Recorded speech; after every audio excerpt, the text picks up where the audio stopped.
We're just a few weeks away from playoff football, Denver Broncos fans. The stakes are high, and while the rest of the league hasn't made things easier for us, that's okay.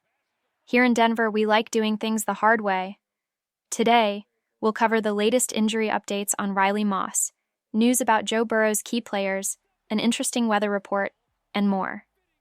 If you're new here, welcome. My name's Ben, and I'm a die-hard Denver Broncos fan. Normally, I'd have a better setup, but I'm home for Christmas break. Still, I couldn't wait to bring you the latest Broncos news. If you love the Broncos as much as I do, don't forget to like and subscribe. It really helps. Now let's talk about what's at stake. Everyone's been saying we just need to win one of our next 3 games to make the playoffs for the first time in a decade. Just one win. That's all it takes. Some fans were hoping that if the Kansas City Chiefs clinched the top seed early, they might rest their starters in the last game. That would have been a big break for us, right? Well, here's the news. The Chiefs aren't resting anyone. They've decided to play their starters in the final game, and honestly, it's a smart move on their part.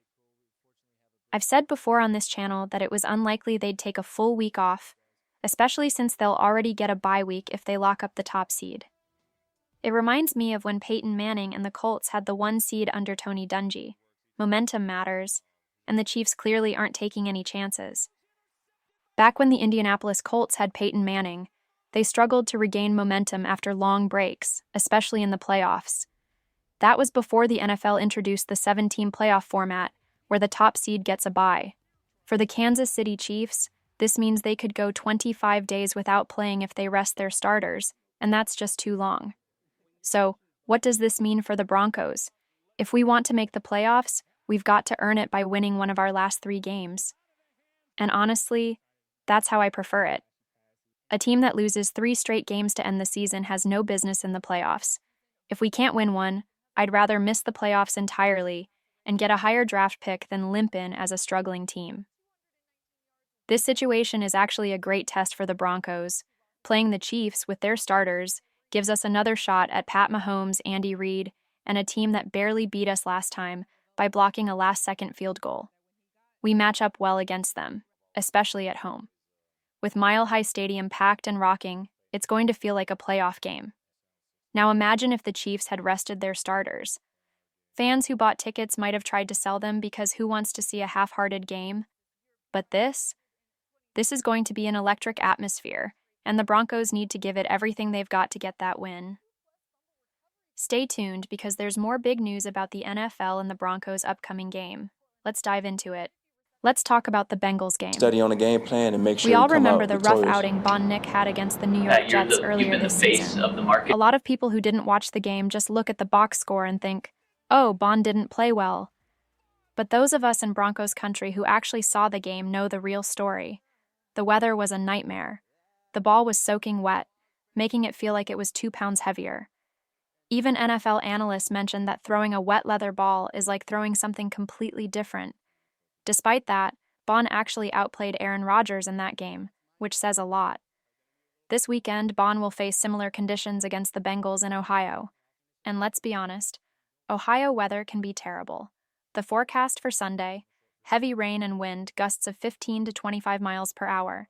It's going to be another big test for Von to show how he handles tough weather. So far, he hasn't faced many games with bad weather. He didn't have to deal with this when he was at Auburn, and even during his time in Oregon, most of the rainy games weren't nearly this intense. But here's the good news. Von has huge hands, the same size as Josh Allen's, so he's physically capable of handling a wet ball. In fact, bad weather might actually help us.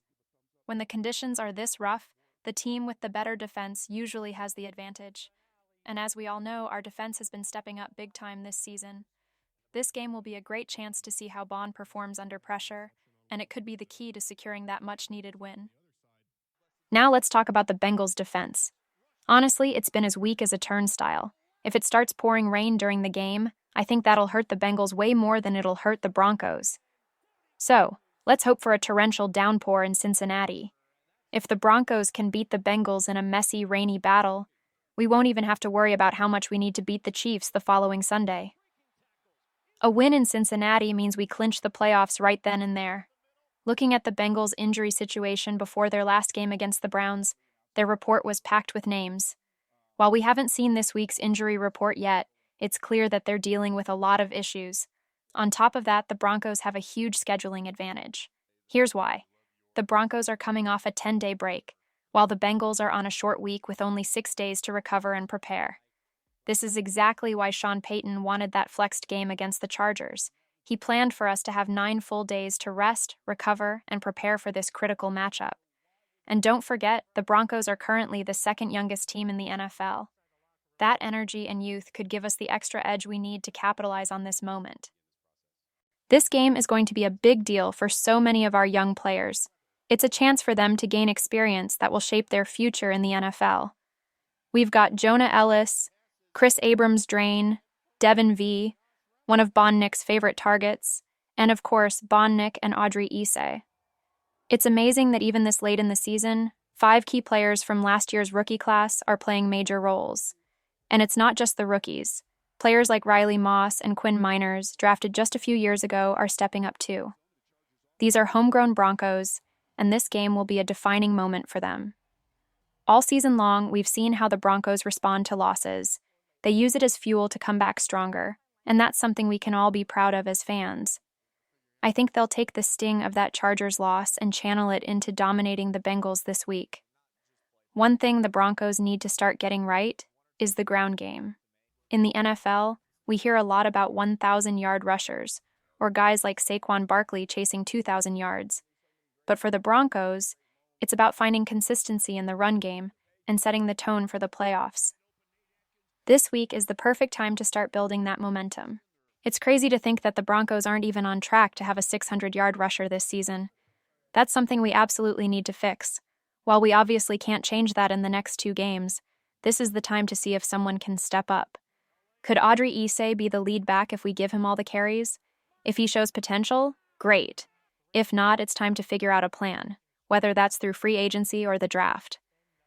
From what I've seen in the stats and heard from Sean Payton, it sounds like Audrey will get the majority of carries in these last 2 games. This will give us a clear picture. Can he be our running back one next year, or do we need to start over and bring in someone new? There's also been a lot of buzz on Twitter and within Broncos country about signing a certain wide receiver. Fans are talking about Deontay, a player who's been with Baltimore, Pittsburgh, and Carolina, but has a reputation for forcing his way out of teams.